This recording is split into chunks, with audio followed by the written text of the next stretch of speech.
There was an alien sighting last night in San Antonio. I could not be more impressed with the resilience of the Spurs. Here's how they pushed the Wolves to the brink of elimination. Wemby back. Shump, you said you expected a big game from him after being ejected. He came out with an exclamation. Hey! Wemby attacking the rim here, driving past Rudy Gobert. There's nothing you can do when he does that. Hey. Hello. Excuse me. You know who agrees with you, Shanae? Yeah. Julius Randle. You're right. It's like, on to the next. Less than a minute later. Wemby, what are you going to do when he's hitting threes like this? But what are you going to do when he plays inside and out, Malika? Well, Rudy Gobert was saying the same thing because Wemby had 16 points, 6 of 8 shooting with Gobert as his primary defender. That's in the first quarter alone, though. And then Wemby, he had more blocks here. 3 more blocks for him. His 38 this postseason. That's the second most in a player's first 9 career playoff games since blocks became official. But I thought that this, Shanae, was when Minnesota was going to show their experience. The game all tied up at 60. Yeah, anytime the game is close, you feel like they still have a chance. The Spurs, they went on timely runs here. But once again, their experience, their poise, they were unwavering, the Spurs. Keldon Johnson, huge for them. This is probably his best game, Keldon Johnson, of the series. And then once again, Gobert off the miss. The Spurs out in transition. What's you going to do when Dylan Harper's laying it in like that? San Antonio took control of this game in the third quarter. They went on a 30-12 run here. So this is the finishing touches here in the fourth quarter. Harper. I could cock it back. Double behind the back. Wemby cannot believe it. San Antonio dominates to take the 3-2 series lead. Here's Wemby. Victor, after having time to reflect, would you have done things differently? Did you have any regrets about the elbow? I mean, it was 2 games ago. It's the playoffs. I'm focused. I was focused on the game today, and now I'm focusing on the game in Minnesota in 3 days. It's the playoff. We got to move on, and I got to care about my team. And he certainly showed that care. Wemby became the 3rd youngest player in NBA history with at least 25 points, 15 rebounds, and 5 assists in a playoff game. Only Magic Johnson in the 1980 finals, Luka Doncic in the bubble did it at a younger age. So, Shanae, whether or not Wemby said it, his play suggested he felt like he had some making good to do with his team. How did he change this game? Yeah, the circumstances kind of show that they poked the bear. And you know that line, if you ever find me in the forest with a grizzly bear, help the bear. That's mystical. That's mystical. The bear clawed back. He was truly a game changer. But get this, some stats blow my mind. He had more blocks. He has more blocks than the Timberwolves have field goals when he's a contesting defender. Whoa. More blocks. It's wild. Let's talk about how he's the ultimate rim deterrent. This is what David Dennis Jr. calls the hell nas. When are we going to add that stat? Because so many people dribble and they say, hell no, I'm not going to shoot the ball. And instead, he just forces more possessions like this where he can step up as a help defender. The drop-off is there. That normally, 99.9% of the time, that is a dunk by Rudy Gobert, but instead, it's a hell no. Again, on this type of possession, he can guard multiple players, not just in the paint, but also on the perimeter. This is what makes him special. 2 guys like an alien, 2 eyes, he has peripheral vision. But on an island as the center, being able to contest shots like this is huge. Victor Wembanyama, hell no, you're not going to get the shot off. He completely changes the game. 2 different levels and 2 different degrees. I want you guys to take a very good look at this. These are some wild numbers. We have not seen this. This is top 10 in the last 10 seasons. Allowed 0.6 points per play. 26%. That's what people are shooting on Victor Wembanyama. Again, only 1 3-point shot made so far in this series, and he has 22 blocks, which is on pace for most in a series in the last 30 years, which is wild. Again, on this category, I remember that 1-3. It was Anthony Edwards, step back, and I was like, oh, he's got it. But that was 1-3 in an entire series. Right. Victor Wembanyama, ultimate defensive game changer. And he said it. We don't care about the lack of experience that we have, and he's certainly showing that. But again, when the game was all tied up at 61, this was a rock fight. The Spurs, they got out to a big lead, and then Minnesota showed their poise, and I thought that Minnesota's experience maybe would win out down the stretch of this game. What impressed you about what San Antonio did? I think that San Antonio offered bait to the Timberwolves. What does that mean? There's times during a game that you know how your team plays. You know what y'all hang y'all hat on, but we junk up the game. We bring a guy in off the bench. We hit a 3. We feel good about it. We let you guys get out there. We give you a 3. You take it. You miss it. We come down, hit another 3. You should call a timeout, but y'all are older. Right. So You're going to try and roll again. Julius Randle doesn't make whatever play, and then you have an 8-point swing that now just starts an avalanche of scoring for the Spurs. I think that their guards did a great job of saying, while we're doing our thing, we need to make sure that we continue to change sides of the floor. They didn't shoot off balance, and I mean with their team. They balanced the floor. They didn't shoot an off balance shot. All of their shots had chances of an offensive rebound. All of their shots felt like the whole gym knew when and who was going to shoot it. When you watch Minnesota, it just felt like, hey, your turn, your turn, your turn. It's like, where's the offense? Where's the actions? Where's the guys that we know need to make plays right now? Because Anthony Edwards didn't see the ball that whole time. Because there's certain teams that are playing to cover up their holes and cover up what they don't have. And there's other teams that are playing to their strengths and to exploit you. Completely agree. Victor Wembanyama, when he decides to play inside and out, there's nothing you can do about it. Because then the defense has to shift to the inside, and that creates the easiest spray opportunities for his teammates. Those are the easy reads. When he goes outside and in, step back, you're trying to figure out the offense that works without using your ultimate advantage with him on the low post where he attracts, where his gravitational pull is super high. And to me, that's the thing that makes things easy for them. When he decides to get downhill and apply pressure on the rim and play through that lens, it's so much easier for the rest of his teammates. Without a doubt. It opens up a lot of driving lanes for them, but it also makes mistakes on the other end for everybody else. If he gets by somebody or if he just starts to get a little bit of an advantage, you know the help has to come. There's nothing anybody could do. Once your help comes over, especially if it's not Rudy Gobert on the ball, if it's him coming over as help, it's about to get sprayed all around over there. But it's also defensively, right? Because Anthony Edwards has really struggled passing out of the double teams here, and they've really limited what Ant's been able to do, especially in this game. I even watched him. There was a time that I was thinking, okay, the double team's coming.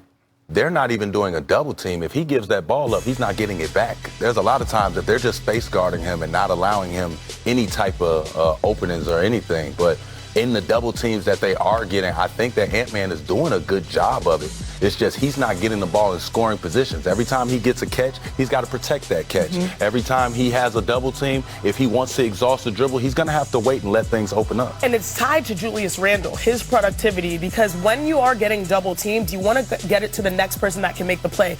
And with this being an up and down series for Rudy Gobert, that guy has to be Julius Randle. And to me, if he's more effective, you know how it is when it comes to double teams, you got to get the ball out quick.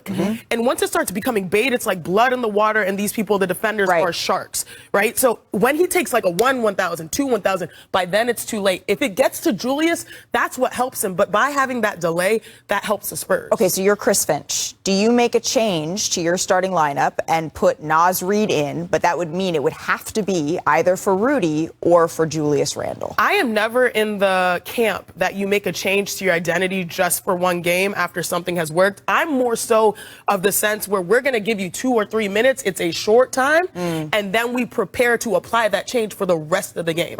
And I know I haven't always been the biggest Rudy Gobert cheerleader, but though Wemby's doing what he's doing, his defensive principles have been great within what he's doing. It's just the guys just got a height advantage. And the tone is physicality, and that's what Rudy brings. And we all saw what that created for Victor Wembanyama. So you don't want to lose a little bit of that just to gain something else. Well, they're going to have to find a way to win at home, force a Game 7 here in the series. But Amon said yesterday he thought the winner of Game 5 was going to be taking this one. Let's get to the New York Knicks, and not just because I'm wearing orange. We got some good news today. OG Anunoby returned to practice. He missed, remember, the last 2 playoff games against the Sixers. He had that hamstring strain. OG, he was the team leader in playoff minutes and second in points behind only Jalen Brunson. So let's get a little bit more on this with our senior insider, Shams Charania. Shams, the Eastern Finals, they could begin as early as Sunday. So what more can you tell us about OG's status as we turn towards those Eastern Finals?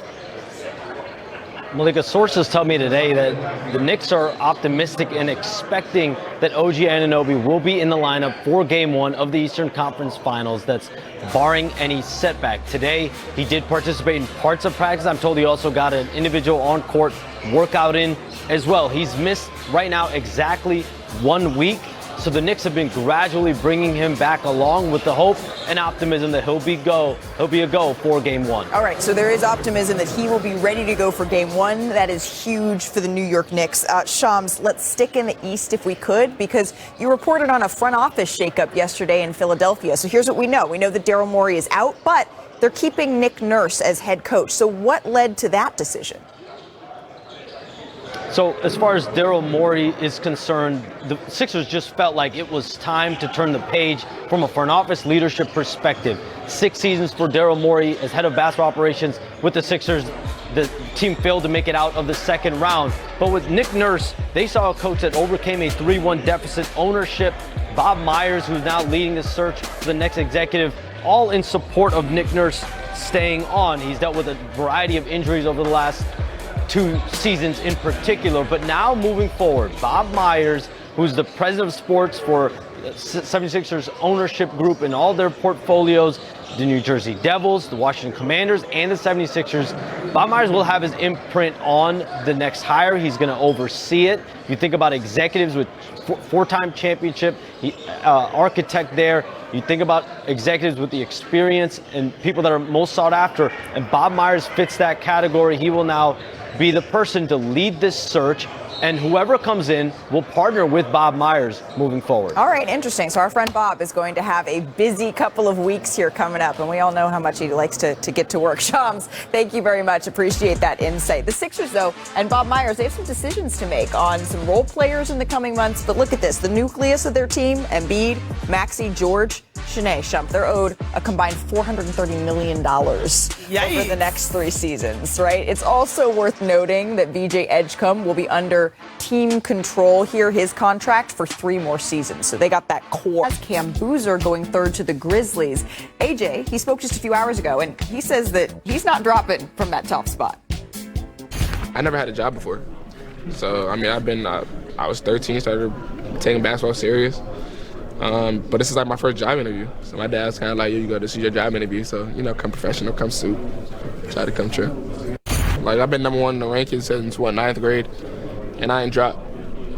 So I'm not planning on dropping in the draft. Dress for the job you want. I love that he showed up in a suit and tie. It's more than we can say for Sean Farnham. Just kidding, my friend. Sean, it's good to see you. We always appreciate you stopping by. And we do know that the big names, they've gone through their measurables. They've gone through their drills. So can you run us through your top 3 takeaways so far that you've seen from the Combine? Well, first of all, you have to understand this is our school uniform for the NBA Combine.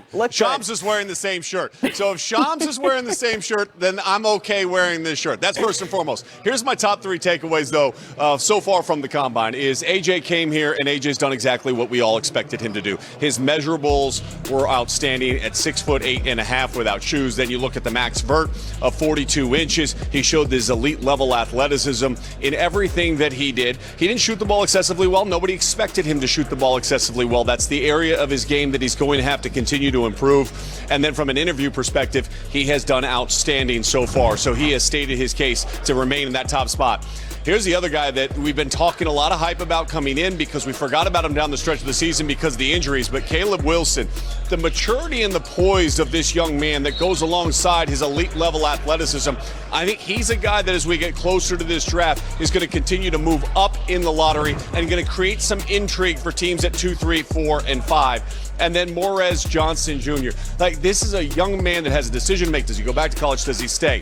You look at number 20 in the latest mock draft. I'm telling you from what I'm hearing after the way that he shot the ball and the way that he tested, he's a guy that could have the potential to move all the way up into the lottery. That's how well he's performed here in Chicago. Wow, and this is what the Combine is all about. Guys like that are able to raise their stock here. But since we're talking about Morez Johnson Jr., one of his college teammates, right? He has also been impressive, generating some buzz, I'm hearing. What is your impression of Adai Mara these last couple of days? Freakish measurables, right? Like, I mean, you just look at how long he is, and then you watch the way he developed and his playmaking ability, his passing skill set as a big. What has improved more than anything, I think, has been his shooting ability. He worked a lot with Don McClain in the build-up to come here to the draft, and you saw that consistency in his release and shot it a lot better than I think people anticipated for him too. And with his size, yes, there's going to be, his lateral quickness isn't going to be elite, but that wingspan can take up a lot of space. He can impact the game at the defensive end of the floor and also apply pressure on the rim. Switching gears here, Sean, before we let you go, there's some action I'm seeing going on behind you. I'm trying to see who's on the court. What are you going to be watching for today? Well, I think there's a couple guys right now that, Malika, are already. I'm sitting around. There's a lot of general managers and scouts around here. So as I walked over from our set, we're covering this all on ESPN too. I think Matt Abel is starting to create a little bit of buzz for himself. He's one of the youngest prospects here. They put him at the lead guard position. He has played very well. Of course, he is looking to potentially play at North Carolina next year. He's going to have a decision to make. Ruben Chinaloo, the big man from Florida, doing exactly what you would anticipate him doing. Offensive rebounds, setting massive screens. He's probably the best defensive player in this draft as far as the bigs go, with his versatility and lateral quickness and outstanding wingspan. He'll have a decision to make as well, but he's all out on the floor. And later on today, Cam Carr, a projected first-round pick, maybe even inside the top 20, he has elected to play in the second scrimmage that'll take place here in Chicago. I love when guys that are, I'm fairly confident about where I'm going to go in the draft, they still decide to participate in the scrimmage so we all can generate that buzz. It's like me when I come on your show, Malika. I'm fairly confident that I'm going to come on, but if you ask, I'm going to show up and I'm going to deliver. Yes, see, this is what we're talking about. And in uniform, as always. Sean Farnham, appreciate it. Enjoy the rest of the Combine.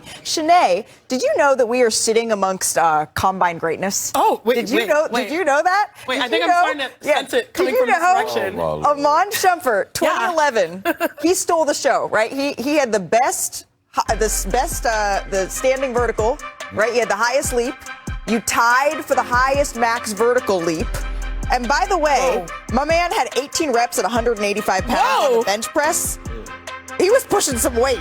Dude, you were a mega star. Dude, I'm a guy. Did you know you're gonna do that? You're like, I got all of these. You know what SGA say? I got all the answers to the test. I just got to know the questions or whatever.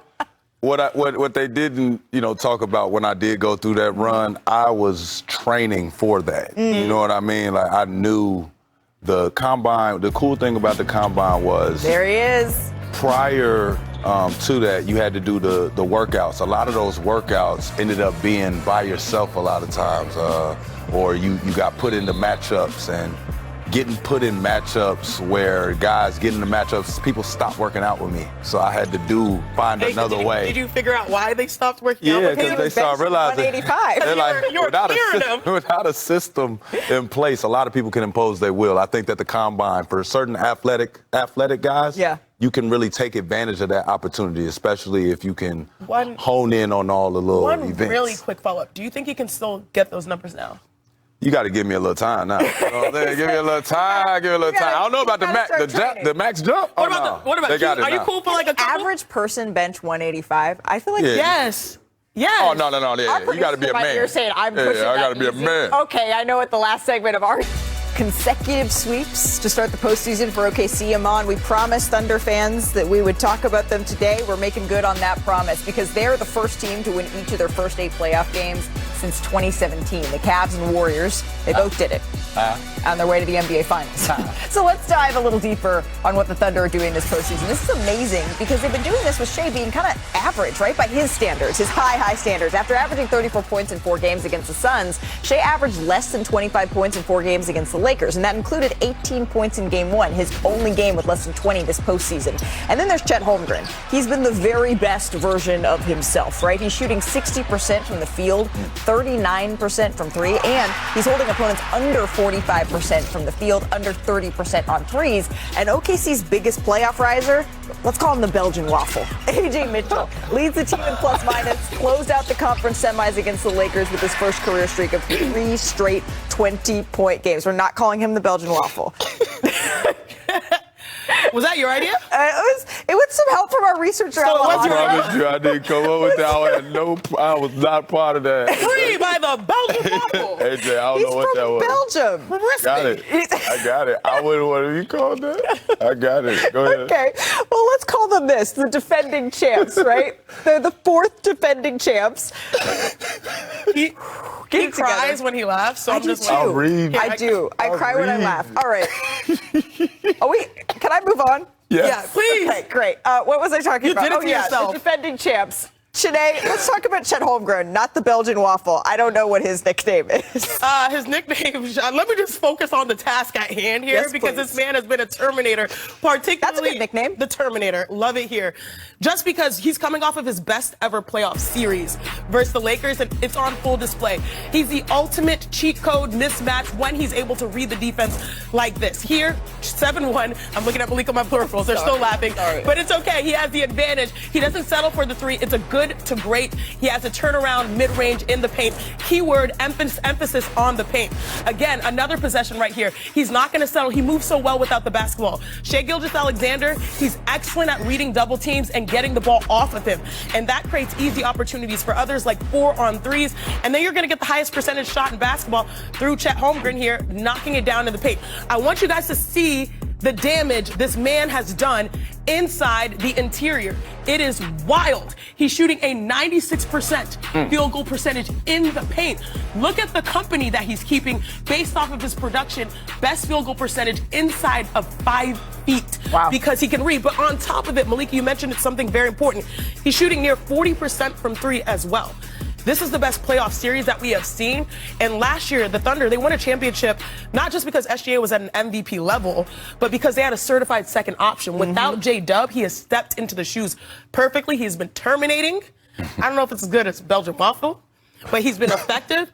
And he's getting better each and every series, which is impressive. And if they're going to be going up against Victor Wembanyama, that ability to stretch Needs the the floor. confidence. Exactly. I love what he does, because what the OKC Thunder continue to do is a lot like the Spurs, which is why they're going to be looking at a mirror if they have to face off.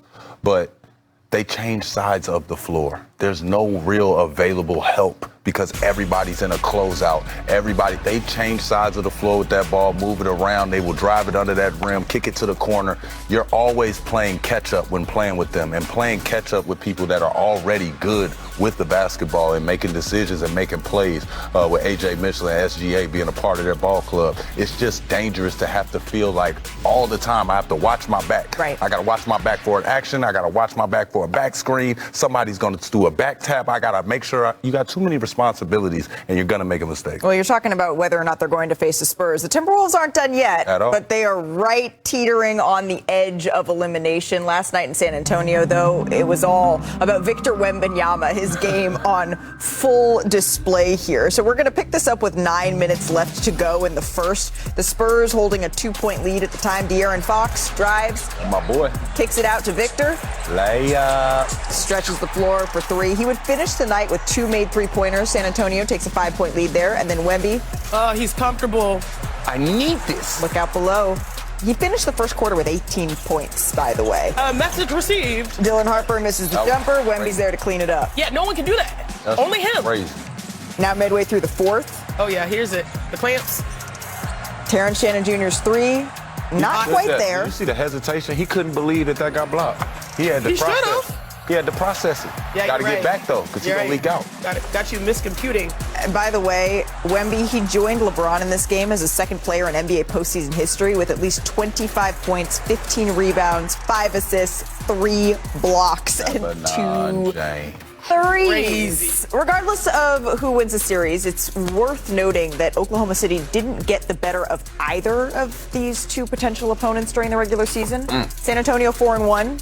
Earn the right to dream big if they close out the series against Minnesota here. I can't wait for the Western Conference Finals. All right, let's shift to the W here. We got a lot to get to. That's where Angel Reese, Alicia Gray, dreams turned into nightmares for the Dallas Wings. But Paige Beckers, the Wings, they came out breaking ankles here today. Oh, man. Slip and slide. And that's my girl, Yeah. JC.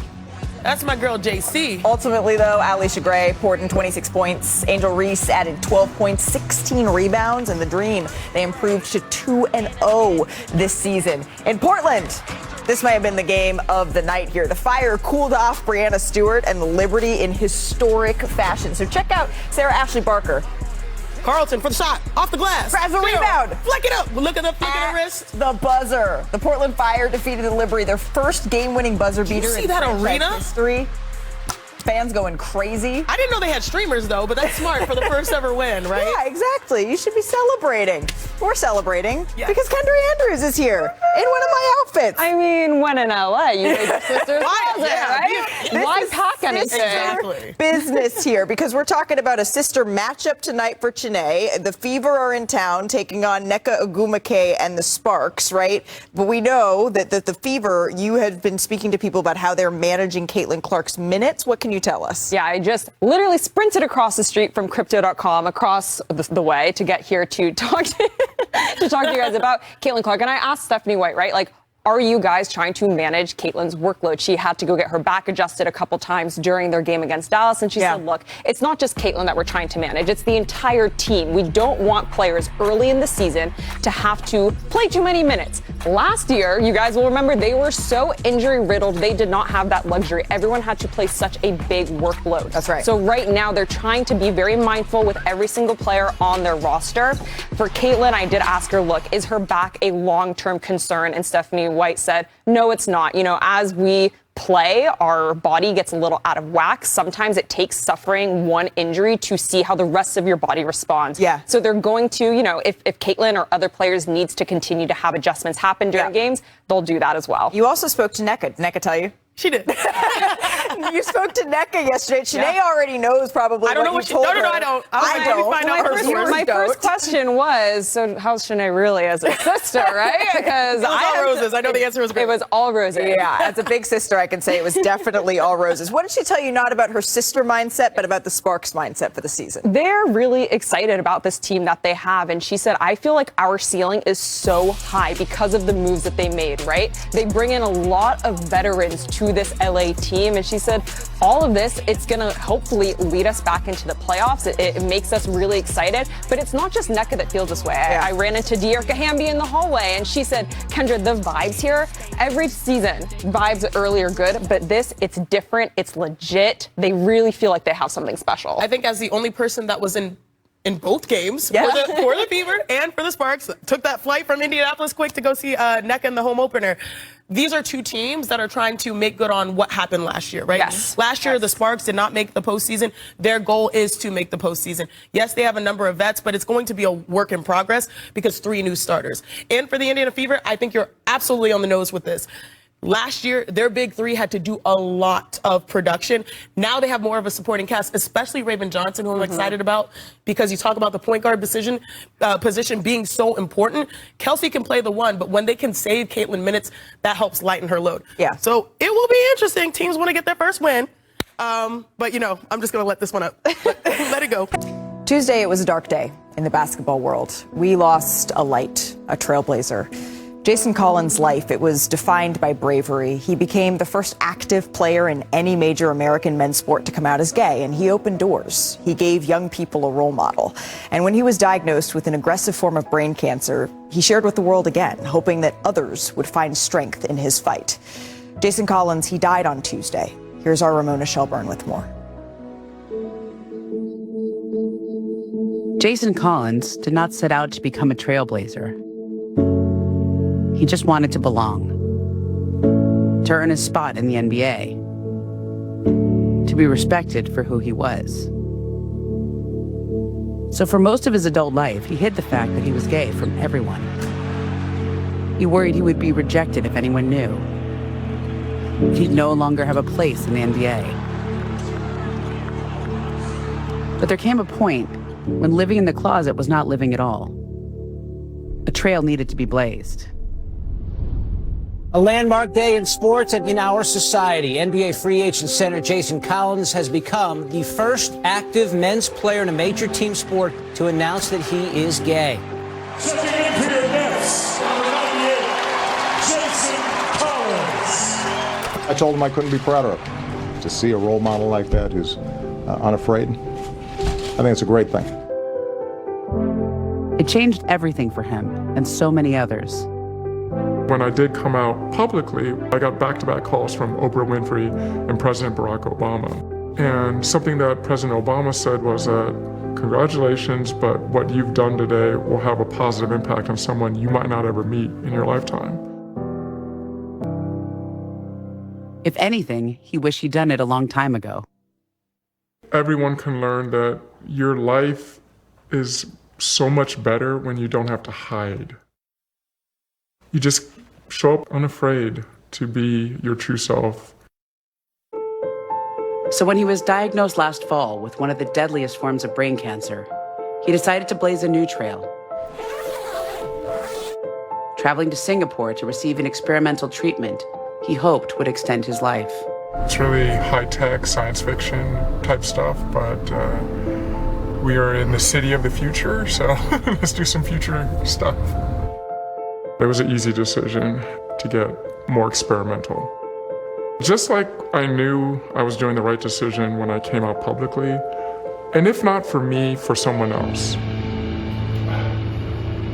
Collins fought cancer with everything he had.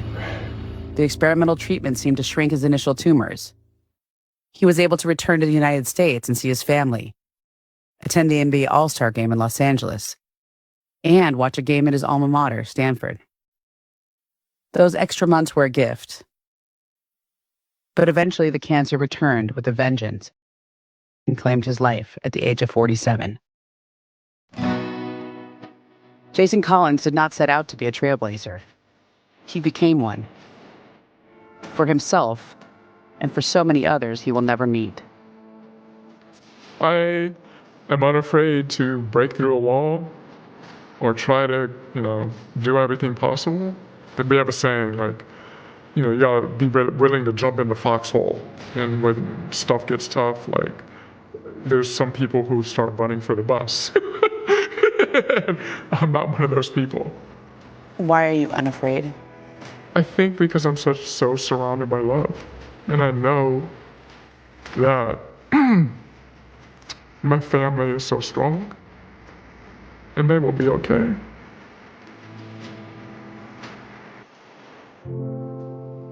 He touched so many people, including Jason Kidd, who was teammates with Jason Collins for 7 seasons, and his head coach, actually, for another. And he wrote this on social media. He said, "This one hurts. Jason Collins was a pioneer. He had courage like you've never seen. He was an incredible teammate, and having him in Brooklyn at the start of my coaching journey, it meant so much. Those who knew him were blessed to call him a friend. You're already missed, my brother. Rest in power." Our Ramona Shelburne joins us now. And Ramona, you and Jason have been close since high school, right? And you have kept an incredibly close relationship. It's someone that you consider a friend. Today, the world is mourning. What do you think is most important that people remember about the man that you knew, your friend? Honestly, just that he was so unafraid. The last 7 months, we've been talking a lot. I think I was on set here. You might have been on set when he first called. And I was like, oh my God, I can't believe he called, because like all of us who were close to him, we knew he might not have made it in the fall when he was first diagnosed. And he said, I want to tell my story. I want to tell people about my life. And sometimes as an interviewer, it's hard because you take on what people are going through. But he never felt like that to me. He felt like all this love. What he said at the end there, I'm just surrounded by so much love. I mean, he knew it would probably end like this. He knew he had the worst type of cancer you can get. Every mutation you could have from the glioblastoma he had. I mean, he joked about it. He goes, I have the Stanford of glioblastomas, that's figured out a way to evade every drug. But he just faced it with such bravery. And we would talk about heavy things, and I kept waiting for him to cry or choke up or feel angry or be mad at the world or mad at God or whoever you can get mad at when you have something like this. And he wasn't like that. He just wanted to enjoy what he had, and he wanted to try something for himself, but maybe for others. Maybe in 10 years, the kind of treatment he was getting will be the standard of care for this. And as I've been reporting on this, everyone who has this disease has reached out. And he's been such an inspiration for people who've had this. And so you hear everyone around the NBA, why do they love him so much? Because he was so brave.